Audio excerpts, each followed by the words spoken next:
Welcome back to another episode of With Sonar. I'm your host, Luke Velasco, of course, joined by my co-host, Kyle Taylor. We've got a fantastic lineup for you today. We've got the best quarter ever for shipping containers. We've got a very special guest later on in the show. It's Cinco de Mayo. And we've got, stay tuned for the end, TikTok reactions with Luke and Kyle. Kyle. Bienvenidos! Yes, it's Cinco de Mayo. I am super happy. We're gonna be I'll be celebrating later today. Well, hold on. You started with we, but then immediately cut that out to I. Not me and Luke, just Kyle and family. And why am I sitting up here with you right now? We're forced to. It's sure, we do get paid to do this, I think. No, it's Cinco de Mayo. It's Hump Day. It's Sonar Day. It's It's the first real week of May. So first real week of May, yeah. It's not the fake week. It's the first real week of May. Probably one of the best months, I think, out of the year. 100%. May the 4th be with you. Yep. Cinco de Mayo, and we are almost halfway through quarter two. Almost halfway through quarter two, and what a quarter it's in. Speaking of quarters, so we were looking at Maersk, right? Yep. Obviously, no surprise that shipping containers or the shipping world has been on fire, right? You've seen rates go up on shipping containers. You can't even get a container, except for months in advance, or you got to pay through the nose. Like, absolutely insane. And probably what hasn't come as a surprise is Maersk, the largest shipping vessel or shipping carrier in the world, if you're not familiar, had their best quarter ever in ocean. Just this year? Just ever? Ever. That's and they've been in business for how long? Like 100 years. Yeah. No, that's insane. Like, I think close to that, actually. So they reported net income for Q1 of 2021. About to throw some big numbers at you. Net income, not revenue. Net income, profit. 2.7 billion in Q1. It's insane. Again, net income, not revenue. Revenue was obviously more than that. For reference, in Q1 of 2020, it was 197 million. It's like over 160% up. Like, we're talking about some massive gains. That's 10x. Yeah, it's more not than even 10x. Yeah, it's not even. Those are some Dogecoin gains. Yeah, that's parabolic. Throw any kind of words you want to throw in there. No, it's massive, and so that's kind of coming back. What happens when there's limited capacity, and it's very fortunate that these steamship lines, there's only like 7 of them. Yep. So when you have limited supply and you have an overabundance of demand, and you have the U.S. economy that just seems to be buying everything made outside of the United States right now, and it's just causing so many importing containers and TEUs and total shipments coming in that we're seeing a huge wave coming our way. It's almost as if the freight industry, in this particular example, maritime in particular, is a perfect representation of supply and demand 101. Yeah. Who knows? Also, can we take a minute to pause? How about these shirts? How do we look right now? These are awesome. We could get a back view on this as well. View? Look at that. This is our new. I appreciate you showing it to me, but they wanted to see it. But it's cool. The big circle didn't work. Big circle didn't work. Anyway, it says, it might be hard to see. It says FreightWaves Carbon Intelligence, which is part of the Carbon Initiative that we released. So it's part of Sonar SCI, Supply Chain Intelligence, which helps benchmark rates for shippers, carriers, and brokers at a contract level. This will help folks, shippers and carriers, be able to benchmark their carbon footprint on a per lane basis. Does a ton of crazy calculations. It's amazing. And any of you who sign up for a demo to look at supply chain intelligence will actually get this shirt. You can have this shirt. Say it again. You said, man, Luke, Kyle, how does that shirt make you guys look like you're in shape? Say it again. 1, because we might be. 2, because you can have this shirt and it can help you out. It's tapered, it's athletic, it's dry fit. It's very comfortable. I actually worked out in it the other day. Yeah. I haven't washed it since. Kidding, of course. No, but on that second note, we're talking about a perfect balance of supply and demand. Carriers now, second article that we've posted that our own Zach Strickland wrote up for us earlier this week, what is referencing that are carriers actually getting smarter? What we're seeing, and so what we mean by that, from 2018, we saw a super influx of tender rejections were up. There was a ton of demand out there, but we oversupplied the market. And so Zach just actually wrote us a very meaningful article that's really breaking down that truck orders are actually on a decline.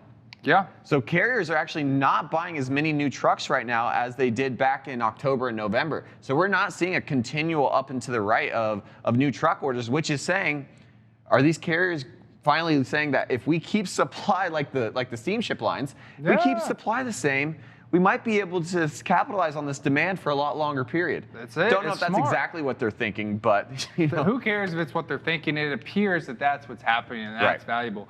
Now, we've got a great lineup. Again, remember, stay tuned for the end. Luke and Kyle will be reacting to funny TikTok videos. The challenge is to not laugh.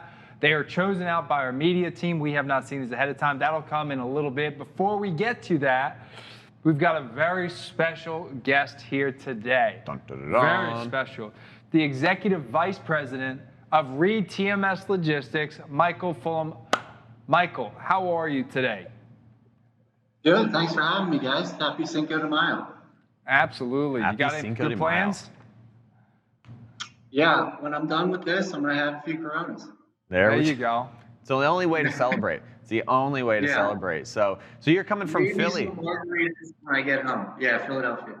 So Philly, does that you guys got a lot of taco shacks or good Mexican places you can go to? We have the best food. Whenever you guys come out here and bring me one of those shirts, I'll take you to get some tacos, pizza, or whatever you guys need.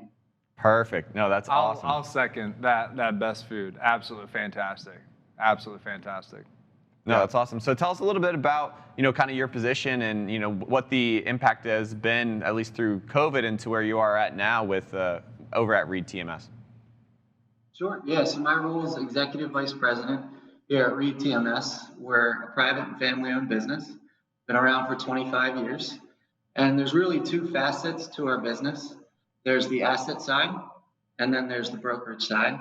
And then when we add strategic value, we're usually connecting the dots between the two. So my role here is to support the branch network. I'm very involved in our sales strategy, involved in analytics and forecasting, like Sonar, and just trying in general to grow the business the way we want to grow it. That's awesome. Appreciate that, Michael. So I think growth is a big thing right now. We talk to a lot of folks, and some are a little more conservative during this time when things are a lot higher. They're trying to hold on to the reins a little bit tighter. Hey, like this is a big outlier year. Everything's going to go back to normal. And there's others that are like, hey, like let's take this time to pivot and do what we do best and take our strengths and just grow with this and hopefully come out as a much bigger player when it's all done. It seems like you guys are the latter there. You're really trying to come out on top of this, really trying to grow. I guess, what is there kind of a process or a thinking process that makes you kind of go towards, because there's a little bit more risk with that as well. Yeah, so prior to the pandemic hitting, I think we had a little bit more of an appetite towards service expansion, more of the traditional scale on the brokerage side. And I think we've adjusted our approach a little bit to be more focused on domestic truckload. But I think where we've changed the most is how we're engaging our clients and how we're constructing our customer portfolio. I think historically, in this industry, we as brokers or carriers are going out and chasing the freight, chasing the customers. How much freight can we get today? Is it a good market? Is it a loose market? How many customers do we need to work with? Close. I think now that there's such demand for transportation, what we're trying to do is not necessarily grow for growth's sake, but instead forge long-term relationships centered around more transparency, more give and take, more value, more extended contracts or type of pricing engagements, and less the onesie twosie, let me get on your RFP and submit a rate and go from there. I think that there's a place for that. I think we still play in that. But our goal right now is not necessarily to grow for growth's sake, but to grow with the right partners comfortably and come out of this with a better foundation than prior to going into COVID. We're trying not to overcommit in certain regions or overcommit to certain customers. We're trying to build a business. Like I said before, we're private and family owned. And our goal is to grow. We want to be we're already one of the top players, but we want to continue. And I think the way to do that is less grab freight and cover it, and more about forging the right relationships centered around the right technicals and mechanics, and go from there. And I think those relationships can birth those new service lines or the new ways of doing things. And I think even the biggest in this industry have taken that approach, whether it was intentional or not. Some of their best relationships took them to the next level, whether it be a value add or service line. So that's really where we're at. And I think the fact that we have assets and we do have brokerage at scale, we're able to do some of the things that some of the heavy hitters can't do or don't want to do. That's really good feedback, Michael, and I think you're absolutely right there. I mean, having those right, from a shipper's perspective, right, they're the one that pay all the bills for us, right? So if they're gonna eventually the volatility will die down. Eventually, when that is, who knows when it is, but the volatility will die down a little bit. Shippers will look back and they'll be like, these folks took care of us during that time. So now that we're in the easy times, have at it. Well, and also, I mean, take care of us further. Let's look at the demand side of the equation as well. I mean, COVID has really put a lot of logistics professionals in a really good position so that you can be, I guess, picky. And so for a carrier in your shoes, I mean, looking at how you utilize your assets is how you make sure your balance sheet is going to come out on top, and why you try to get that operating ratio down as low as you possibly can. But it's been, I believe, 12 consecutive weeks of OTVI, which is the outbound tender volume index for the United States, is above 15,000. Yeah. And to think that was benchmarked at 10,000 back in 2018. And so just having the pick of the litter has allowed, I think, from what you were talking about, Mike, your ability to kind of pick and choose and be strategic on who you're partnering with and lanes that you're covering. Exactly. I think that at the front end of the pandemic, maybe the first 6 months, it wasn't necessarily great for all logistics providers. I mean, as a brokerage of size and a carrier of size, when the pandemic hit, rates went through the roof really quickly. And when that happened, we were entangled in contracts. So we'd either lean on the relationships, maybe get a little bit more transparent, potentially risk the relationship, detangle those contracts, and go from there. Since then, we've kind of figured out what types of customers are good for us and what types of customers might benefit from Reed. And now things are getting back to the way that we wanted. To your point on volume, does it subside? Eventually it probably will. And I think when you are being picky and you're looking at this increased volume, you have to be very careful not to make all of your decisions based on profitability now. I think some of your decisions need to be on how the conversation and what types of mechanics the relationship is founded on, whether it be pricing mechanics, volume mechanics, a mixture of both, multiple services. But what you're looking for is partners that you've established trust with, that there is a fair dynamic, so that in those moments when the market goes through the roof or goes the wrong direction, you're not chasing market share or you're not trying to detangle losses. Instead, you're having fair back and forth conversations centered around some sort of non-biased objective data and founded mechanics. And I think it produces better conversations. I think it takes some distrust out of the relationship. So our hope is that at the end of this, we have more of those relationships, and maybe we even discovered a few additional customers that appreciate that mindset and are giving us a shot at it. No, that's a great point. And so given that, I guess I guess you could call it like the post and spray, or spray and pray, and you're just posting onto a lot of these load boards to try to get things covered. Being that you are a little bit pickier about the lanes that you're either putting on your asset or adding into your brokerage, how has that maybe changed your carrier relationships? Are you guys just trying to spark any and all relationships, and just so that you can build a little bit of that network, or how have you guys changed how you I guess manage your carrier partners? Yeah, that's a good question. I think it should be the focus of most of the people that are on my side of the fence. On the asset side, I think we do a very good job taking care of the drivers. not just financially, but including them in the business. And I think it's really important as a carrier that's trying to capture more market share that you capture, protect, develop, and take care of those drivers. It's a little bit difficult on the equipment side because it's hard to find it. So that's containing our scale a little bit. On the brokerage side, I think it's really about developing the relationship with the carrier, making sure that they're trained and they can support the business, and figuring out ways to motivate them to stick with you. It can't just be about the price today. And I think from our shoes, the brokers, the third-party carriers, or even like us, the asset-based players, the ones that can get control of the drivers, get the commitment from the drivers and the trucks, are going to be able to win the battles that they want to win. And for us, it's not winning every battle. You know, we don't need to be the #1 provider to the biggest shipper in the world. We just need to win the right battles and have the right fleets or right carriers underneath of us. So things like incentive programs, conversations, including them in, our pepper rallies, making them feel like they're a part of the team. Things like that, I think, are what's connecting us to the carrier base. And once you're connected, you have the ability to develop that relationship from a business standpoint. Maybe they want to scale their fleet.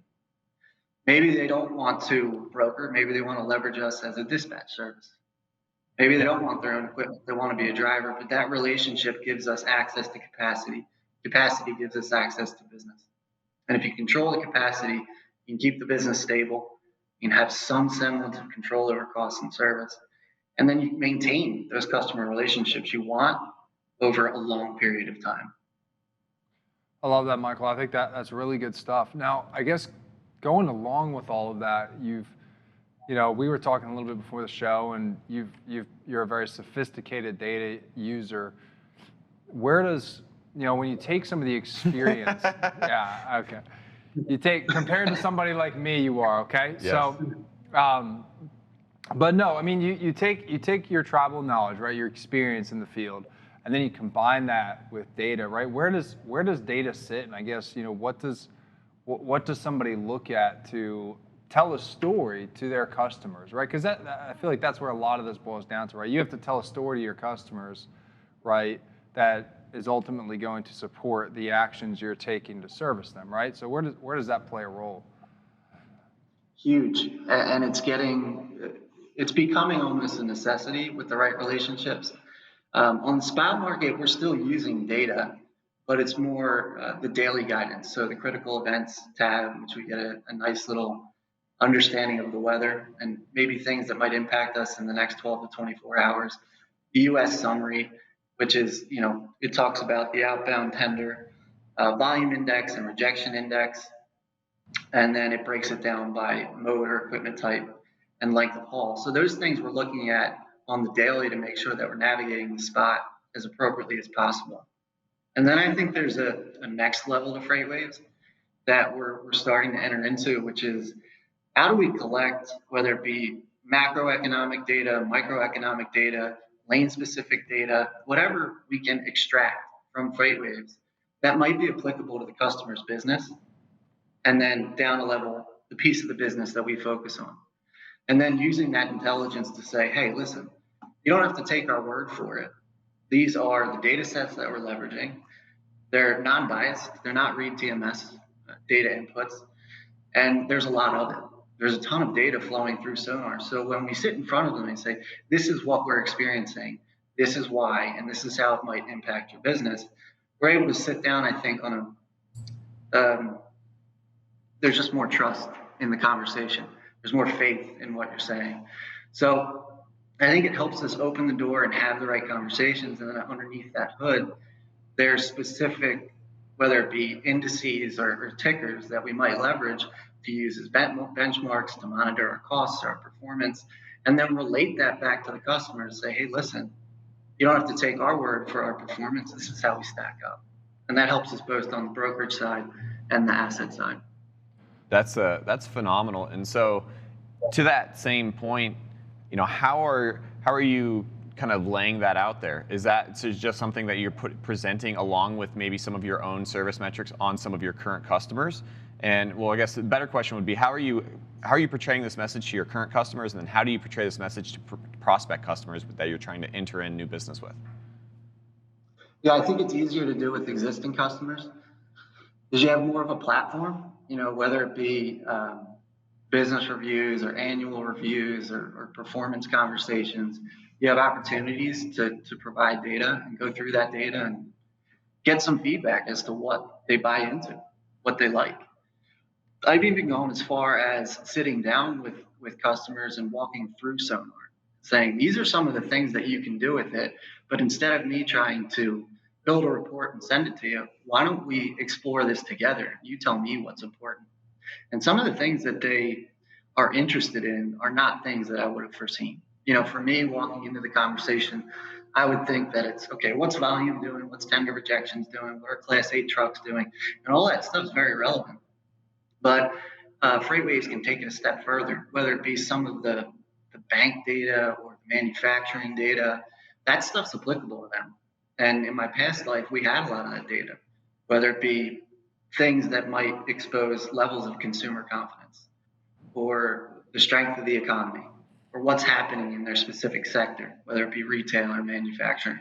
So for us to be able to go in with transportation-specific information and things that explain where the market is today and where it might go tomorrow, but also speak to their industry and what's happening there, you're able to capture demand, supply, specific to their business and have these conversations. On the prospecting side, it's a little bit more difficult. You're not necessarily getting the time that you would need. That being said, most of the time in discovery calls, customers are asking, what our bandwidth is from a data perspective. How do we calibrate the market? How do we stay competitive with the market? And we talk about Sonar because for us, there's so much in it that it creates a level playing field. I believe for us, for some of the big boys, we can go in with the intelligence that they have because of Sonar. So it usually is about 15 seconds or 30 seconds in a prospecting conversation when we essentially pitch Sonar and we lean on it. Not that we don't have our own proprietary data sets and things that we leverage, but we pitch it and people are very interested, and it usually results in another conversation because they want to go through it in detail, or you send them a snip of maybe, I don't know, the predictive rates, or you look through the lane signal and you send them a snip of it. It's powerful. It's powerful stuff, and it works. That's so we're great, using it quite a Michael. bit. That's great. That's awesome. I know we could probably keep going on that for a long time. We're right at the end of the time here. Kyle and I have some really important things to show the viewers here reacting to TikToks. So the show must go on. Some groundbreaking items. Yeah, groundbreaking items here. No, but that's huge. Just before you before we part ways, I mean, some of those big things for everyone that's watching. I mean, we're recapping them just like having that message to talk to your customers is really allowing you to be competitive with some of those top 5 brokerages that historically you couldn't really deal with because they have such a massive historical data set to pull from. Yep. And then secondarily, I mean, the way strategic part. Yeah, and then the way that you're making it, and from what we've seen and from companies that I brought on and Luke brought on, really comes down to a culture shift. It sounds like from what you brought up that we're talking about Sonar data. We're looking at how things are moving. And when it's a cultural thing within the organization, it allows, the employee to kind of feel like he does have that spear that's sharp and that he can go in and say like, no, this is what we're seeing and this is how we're being strategic and are going to grow. So thank you so much for that. That was very, very eloquent. Absolutely. And we're happy you came on. If folks want to get in touch with you, what's the best way to do that? I'm sorry? If folks want to get in touch with you, what's the best way to do that? LinkedIn, email are probably the best for me. I'm not much of a social media guy. I got caught up on TikTok for a minute, and then I woke up like 3 days later from scrolling through TikTok, so I'm done with that. So email, LinkedIn, probably the best. Good stuff. Awesome. Michael, thank you so much for your time today. We appreciate it. Absolutely. I owe you guys tacos, and you owe me a shirt. That's a deal. That's a deal. I'll take that deal every day of the week. Absolutely. Big taco fan. Absolutely, we will. No, but for those of you that have made it to this point in the series today, it is now TikTok time. There we go. I don't know. So first off, for those of you, I don't know when they're going to throw something up, but we haven't seen these yet. unless we've seen them on our own scrolling in our own Unless the algorithm already pastime. got me. Yeah, so. unless the algorithm got us. But these are handpicked by our media crew in the back that make the magic happen. And what are we saying here? Is the goal to try to not to laugh? I think they're supposed to be. The first one's ready. So the goal is to try to not to laugh, but I don't know how we're going to laugh. Here we go. Here we go. How does this vehicle send these images back to us? Somebody please cheat. The answer to this is actually pretty impressive. What they've done is they've run a HDMI cable between Earth and Mars. It's probably the most expensive part of the mission, actually. How does this send these images Luke's doing the back same to us? thing. If Luke lifts up his computer, he'll be in 18K right there. Yeah. No. Oh, no. That's exactly like how it. I feel like it actually gets sent. I think that's actually how it is. I said to my son, what generation does Forrest Gump belong to? He said, what, do you want me to go to Blockbuster and find out? I said, no. Dummy, you better watch your mouth about Blockbuster. It's Gen A. I said to my son, Gen A. That's a good one. I like it. That guy's creative. I've seen that guy before. He's creative. All right, let's see what we got next. We're not ready. Get your money, man. Life goes on. Hopeful. Yes, I am hopeful for today. Take this music and use it. Let it take you away. Get your money, man. I feel like that was really good, but I couldn't read all of it. It was too far away. I laughed because it made me feel old because I can't actually read the screen to see the words. But felt right. It did feel right. It felt right. The music was great. The music was great. I was really down with that. Oh, no, I like that. So shoot us a comment if you guys like looking at a little bit of some TikToks to finalize the with sonar segments. Let us know. If there are any TikToks that maybe you want us to look at, we'll be sure to add that to the queue. We could get you, a DM with the right people and see if we can see it on Our the next people show. will talk to your people. We'll get the peoples together and we'll be good to go. All the peoples will be there. But we've got another show next week, right? Yep. So another show next week. We got more guests coming on in these future shows, which is awesome. If you guys have been paying attention for the past couple of weeks, we've been really guest heavy, and that's really thank you to our media team that have really helped us, get some of our guests and talk to some of our customer base. But if you guys are interested in you, maybe it resonated with you guys of what Michael said over at ReedTMS. Luke and I just send us a DM or even reach out to our on our website. You can fill out a demo request form, and we'd be happy to show you, what Sonar has to offer, and maybe you can get some of these supply chain intelligence shirts of your own. First off, it's FreightWaves Carbon Intelligence, not Supply Chain Intelligence. Carbon within supply chain intelligence. Carbon with a C. It is within Supply Chain Intelligence. We'll give you a break there. But also, you want to see a demo with me and not Kyle, so make sure you request Luke. I'll take care of you. We'll just make fun of Kyle the whole time. Yep. Easiest way to find Luke is look for the photo that is taken from his closet that looks like it was his Uber driving photo from 3 years ago. You'll find him real quick, trust me. But I do. If we're doing a demo together, I'm gonna be in my closet. I'm just saying. Robe on, probably some slippers. Probably hasn't showered in 3 days. No, but it's perfect. No, this is fair. We'd be happy to kind of break that down a little bit because we really we dove into a lot of different segments today with Mike, and there's a lot there to be broken down. But and what I love about it too is like everybody's experience is different, right? We're just looking at the data. We want to see, we want to know what you're experiencing in the market, right? We want to know what's happening to you, right? And learn a little bit about that, right? So, your boots on the ground, which is really exciting. We'd like to learn how you're managing the storm, if you will. But we're right almost at the end of time here. Come next week, though, another episode, live, 3:30. And next week, FreightWaves Live will re-release or relaunch next Monday at 9 a.m. So be on the lookout. We're going to be changing a lot of how we're segmenting these videos, and it's really going to be a lot of really good ways for you guys to consume FreightWaves and all of what we have to offer. But absolutely good stuff. Well, folks, thanks so much for your time. Have a fantastic rest of your week, and we'll see you next week. Have a good day.